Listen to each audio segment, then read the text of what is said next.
Let's move over to the main event of the podcast. Money in the Bank 2024 predictions. We'll start with the Intercontinental Championship match here. Sami Zayn defending the title against Braun Breaker. I think as much as Braun Breaker probably should win here, I don't think he's going to win. I almost think Sami's going to retain. I'm hesitant. I really want to pick Braun, but something is telling me that it's not time, because what I've noticed in Triple H's WWE is a lot of times, especially with Sami Zayn, I don't know what it is. I keep picking that he's going to lose, and he doesn't lose. He wins every time. For whatever reason, I think Sami might win. Whether it's because Sheamus gets involved maybe, or Ludwig Kaiser, or both. Maybe Braun gets DQ'd because he's beating someone up in the corner. They count to 5, you're DQ'd. But I will not complain at all if Braun Breaker does win. Personally, it's going to be Sami Zayn. We're still, valuing Mania. We're still building our face champions. That's the story. Braun Breaker is kind of the upstart on Raw right now. Everybody's getting involved in his business. He's undefeated, though. He hasn't been pinned. He is undefeated. Sami Zayn may win this by DQ. Could be a double count out or a count out. We're going to keep Braun looking strong because we can't have him lose because he's on the way up. He's obviously their summer program this year. That's kind of their summer moves this year.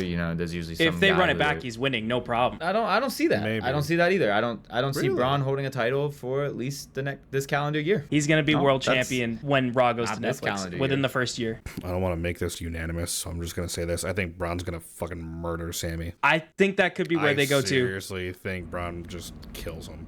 Fight stoppage? I think it might go to fight stoppage. I think what happens is that match starts. Sami Zayn tries to feel it out. Braun's just going to be too fast for him. Braun's just going to be too fast-paced because Gunther's not fast-paced. He's slow and methodical. And I don't think Sami's going to be able to handle that. Sami could win because it is in his home country of Canada. Great country.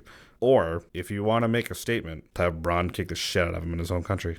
The Bloodline, so it could be any three of Solo Sikoa, Tama Tonga, Tonga Loa, and or Jacob Fatu against Cody Rhodes, the WWE Undisputed Champion, Randy Orton, and Kevin Owens. I could see Fatu being at ringside and him being the difference maker to get Bloodline the win. I don't know what they're going to do, but they're going to do something dastardly because they just beat the shit out of an old man. They got to do something even more dastardly now. Beating Cody Rhodes, Randy Orton, and Kevin Owens is the move. I'm sorry, but KO is probably going to eat that pin. But it's got to be done. It's got to be done. To keep the long story less long, yep, exactly. Bloodline, KO's got to eat the pin because circumstances. And I agree. I think Solo has to be in this match, right? I think Solo has to be the one pinning KO. I think he has to be. So I think the safest of the bets is your traditional 6-man tag, Fatu on the outside, Jimmy Uso with the save, and we'll go from there. Yeah. What if they lose? It's just another 180 on the 180. This train needs to lead to SummerSlam when Roman comes back. If their fucking momentum is derailed even a bit before that, it's gonna suck. It's not gonna be the worst thing in the world, but it's not gonna be good. If they lose at Money in the Bank, that's derailing it.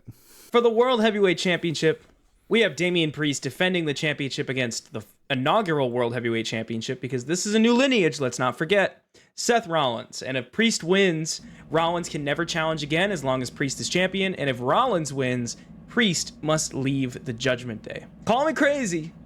I'm going with Seth Rollins to win this belt.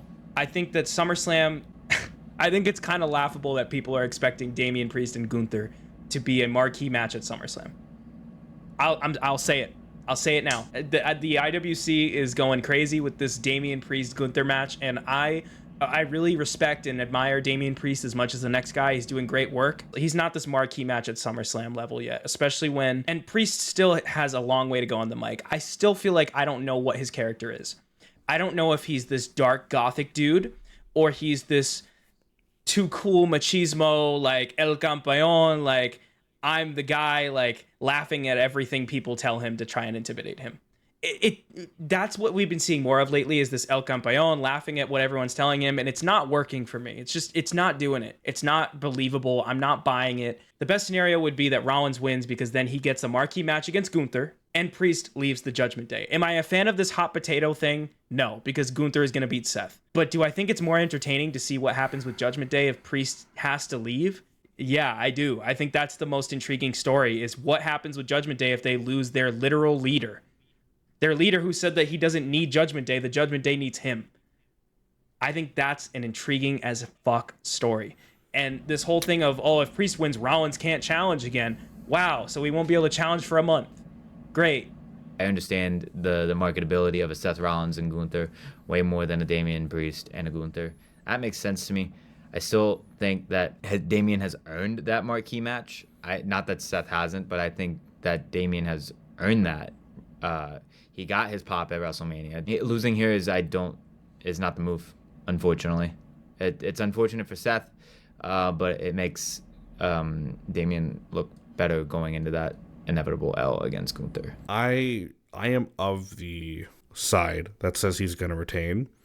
A little iffy still, but my reasoning is you kind of have a moment now with Damian where he somehow tells the Judgment Day to get lost and he retains. It really puts a lot on him as like, okay, he can hang. If he puts on a good match, he can hang. We kind of seen how resilient he is, like the rope boss from Costa Castle. He still managed to finish the match on that. When you're working a match with the likes of a Seth Rollins or even a Gunther eventually, you got to be like ready to go at like 125% at like minimum at that point. It'll help Damian's stock rise a lot. All right, we got 2 Money in the Bank ladder matches left, boys. Here we go. Women's Money in the Bank. Io Sky, Chelsea Green, Lyra Valkyria, Tiffany Stratton, Naomi, and the winner of Zoe Stark, Dakota Kai, and Ivy Nile. Long story less long, that last qualifier doesn't even matter. The answer is either Tiffany Stratton, because we got to put the rocket on her because she's over, or we go with the veteran move and we pick Naomi, who has returned and has lost basically every big match she's been in until about this moment. My main pick is Tiffany Stratton. That's a no-brainer. Like, she's built for this. My secondary dark horse pick is Chelsea Green. We're in Canada. She's been cooking lately. She's in the similar vein of Tiffany Stratton. She'd be a really good holder of the case. They clearly have they see a lot of potential in her. They see value in her. Naomi is also a very good shout, though, if they wanted to go that route. And especially with the impending Nia Jax dethroning Bayley match at that SummerSlam coming up. So, but I'll go with Tiffany. If I have to pick one. Tiffany. I'm just making it easy. Jey Uso, Carmelo Hayes, Andrade, Chad Gable, LA Knight, and the winner of Drew, Dragunov, and Sheamus. My pick for the men's match is Jey Uso. Jey Uso's the safe bet. Yeah. Logan But Paul it fucking makes with LA Knight is sense. an option. Yeah. Logan Paul fucking with LA Knight is an option, especially after the way he grabbed the tights we talked about earlier. Punk is obviously going to screw over Drew, so that's a lot of people screwing people. Wyatt's messed with Gable too. Carmelo is probably the smart dark horse choice. Andrade just won a fucking speed title, so we're not doing anything there. Jey Uso's the super safe pick. Hilarious thought of Jey Uso wins the briefcase. You know what else I could see? Very very fun though, but no. Oh yeah, it'd be fun. What if Chad wins it and cashes in on Gunther and gets a win over Gunther? He gets the win that he's been like clamoring for the entire like past year. So yeah, Jey Uso, Emil, Jey Uso, Yusuf. Yeah, I think we're all Jey we're all Uso as well. here. Okay. Well, that's our predictions for Money in the Bank. If you wanted to know, that's what we all thought.